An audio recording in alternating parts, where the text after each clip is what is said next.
ये उनकी मूर्खता है। हमने किसी भी प्रकार से नफरती बयान नहीं दिया। हमने एक सोची समझी हुई साजिश का पर्दाफाश किया है। ये एक मुस्लिम के खिलाफ थोड़ी है या इस्लाम के खिलाफ है, ये किसी के खिलाफ नहीं है। धार्मिक व्यक्ति होकर के धर्म के प्रचारकों के खिलाफ वो इस तरीके से जलूल की बातें करते हैं, उनको शर्म आना चाहिए। हिंदुओं को बोल रहे थे, सनातनियों को बोल रहे थे कि कभी भी कोई भी इस्लाम का व्यक्ति अपने मौलवियों की बेइज्जती नहीं करता, मजाक नहीं बनाता, हंसी नहीं उड़ाता, और सनातन धर्म का आदमी तुम देख लेना वो जरूर उड़ाता है। यही वजह है कि बागेश्वर धाम ने इस बात को माना और कबूल किया। उनको हमेशा अच्छी बात कहना चाहिए, ऐसी बात कहना चाहिए जो लोगों के लिए दर्स हो, सबक हो, मगर वो हमेशा कुछ ऐसी बात करते हैं जो आपत्तिजनक हो। वे भी हमने चर्चा की कि केवल हवस का पुजारी क्यों, हवस का मौलवी या फिर हवस का मौलाना क्यों नहीं हो सकता है, और होते हैं कई ऐसे केस मिले।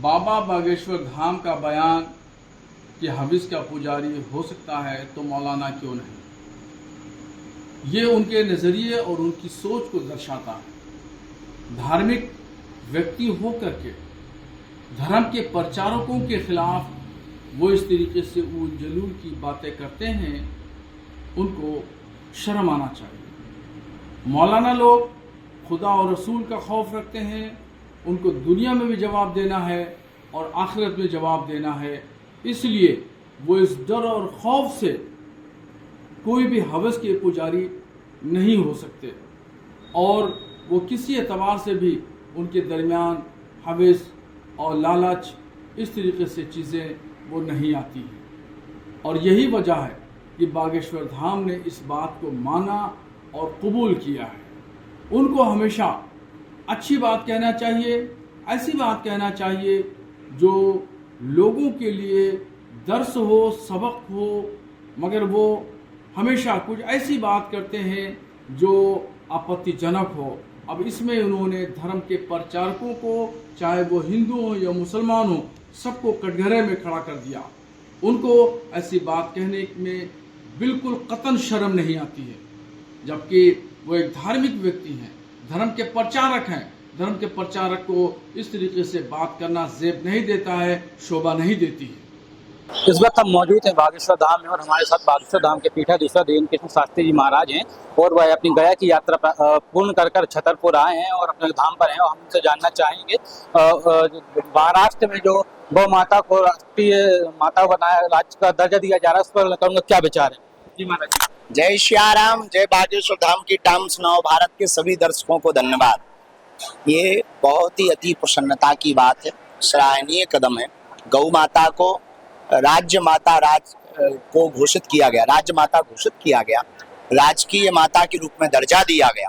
निश्चित रूप से समस्त गौ भक्तों के लिए एवं गौ माता के प्रति समस्त सनातन हिंदू जो निष्ठा रखते हैं, उनके लिए बहुत प्रसन्नता का विषय है। इसके लिए बहुत बहुत साधुवाद। पूरे देश में गाय को राष्ट्रमाता घोषित होना चाहिए, क्या कहना चाहते हैं आप? बेझिझक अब हर प्रदेश को कर देना चाहिए, हर प्रदेश में यह लागू हो जाना चाहिए और गौ माता को राष्ट्र माता घोषित कर देना चाहिए।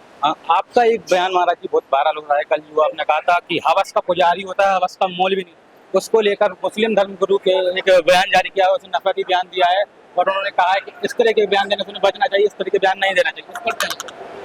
ये उनकी मूर्खता है। हमने किसी भी प्रकार से नफरती बयान नहीं दिया। हमने एक सोची समझी हुई साजिश का पर्दाफाश किया है।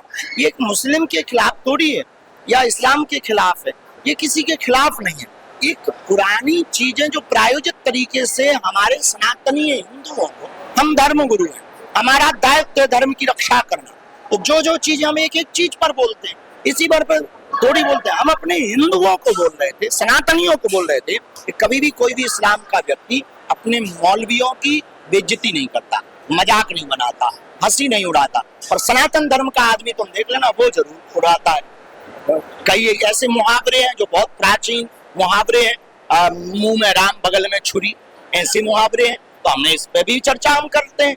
इस पे भी हमने चर्चा की कि केवल हवस का पुजारी क्यों? हवस का मौलवी या फिर हवस का मौलाना क्यों नहीं हो सकता है? और होते हैं, कई ऐसे केस मिले। अभी पिछले कुछ समय में एक घटना हुई जिसमें हवस के किसी मौलाना को उसकी बेटी की मां ने चप्पलों से पीटा। ऐसे कई ऐसे केस हैं जिनकी न्यूज़ें चली। हम उनके धर्म के बारे में कुछ नहीं बोलते। हमें पता है प्रत्येक वो उनका एक मजहब है, सनातन धर्म के हम पक्षधर हैं। हम किसी भी मजहब के खिलाफ नहीं है, ना हम कभी इस्लाम के खिलाफ थे न रहेंगे। हम केवल सोची समझी हुई साजिश का पर्दाफाश करते हैं। हमारा काम है, हम धर्म गुरु है, सत्य बताना, सनातनियों को जगाना। और ये किस प्रकार से ये जो है इनका ब्रेन वॉश हो रहा हिंदुओं का, हम उस बात को बताते हैं। हमारे धर्मगुरु जितने भी जेल जाते हैं उन पर कोई चर्चा नहीं करता। सनातन के धर्मगुरु जो गलत गंदी कृत्य करते हैं जाते हैं, हम इसके ही पक्ष में। लेकिन हर बार सनातन धर्म को ही टारगेट क्यों? हवस का पुजारी ही क्यों? और हद ये हो गई कि आपने पिक्चर बना दी और गजब ये हो गया कि हिंदू उसको देख भी रहे। हमने इस बात पर व्यंग किया, हमने इस्लाम के खिलाफ और किसी के खिलाफ हमने बयान नहीं दिया। अगर किसी को बयान लगता है तो ये बने रहना चाहिए, अच्छी बात। आप 9 दिन की साधना पर जा रहे हैं, और इस साधना का क्या उद्देश्य है और क्या पूरा हमारा उद्देश्य मौन साधना करके समाज को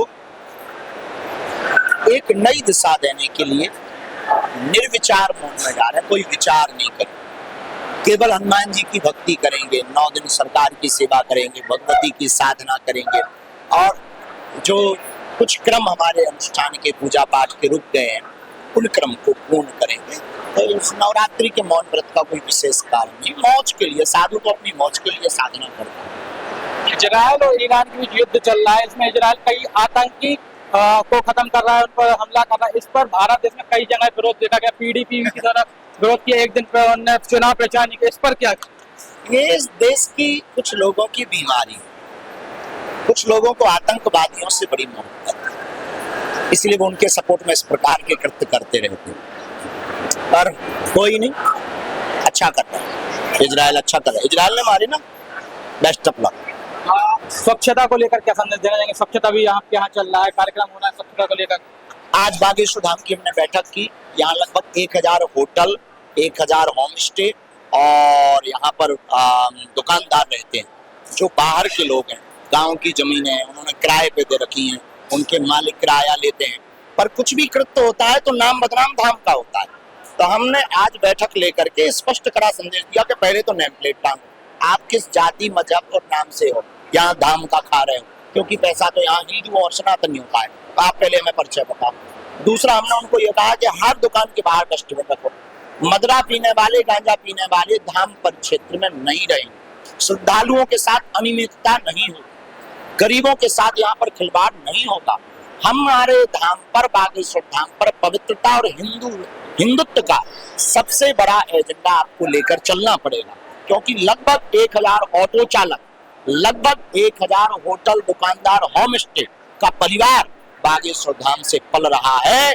आर्थिक स्थिति सुधर रही है, ये हमारे लिए गौरव की बात है। लेकिन धाम के नियम और शर्तों के साथ होगा, क्योंकि कोई भी कृत्य होगा तो बदनाम तो लोग बागेश्वर धाम को, बागेश्वर धाम सरकार को करते हैं। तो हम बालाजी पर उंगली नहीं उठने देंगे। इसलिए आज हम लोगों ने प्रण लिया कि हर रविवार अब दरबार विराम करके 2 घंटे सेवा का काम बागेश्वर धाम के नाम सफाई के लिए देंगे। स्वच्छ रखेंगे, धाम को स्वच्छ रखेंगे, मन को स्वच्छ रखेंगे और भारत को समृद्ध बनाएंगे। तो ये थे हमारे साथ बागेश्वर धाम के पीठाधीश्वर, जिन्होंने अपनी बात बेबाकी से